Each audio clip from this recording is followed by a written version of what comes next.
kir mewa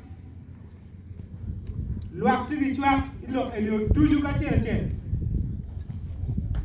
ero Lwak tigi miri me Niang ni kinde no betire Nini miri ma Lwak tigi pereno chumi ya wan tigi tamne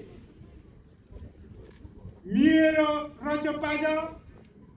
ochwan liera piny the big coordination team Makumu Kimiti Roco Paco in district level, team Makumu Kimiti Roco Paco in sub-county,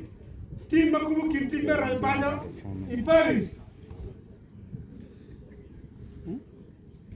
Where Kingdom Town of villages, a Gifungi level me parish,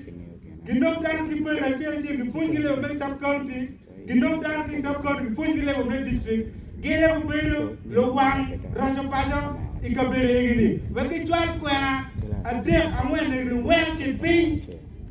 we Roco Paco ber bikalu bukotiki kuno bitiyo kachien ki jam tich pa kamer champa LC chal jam tich me Roco jam tich me Ludiruka ki jam tich pa kwe kwa man tangwa pek wek gino be mer kumeni Kur LC nyol diruka nyol wuri ke keroti structure ba Roco Paco mir betie matin check donc limu ko titeni arko Opo e matin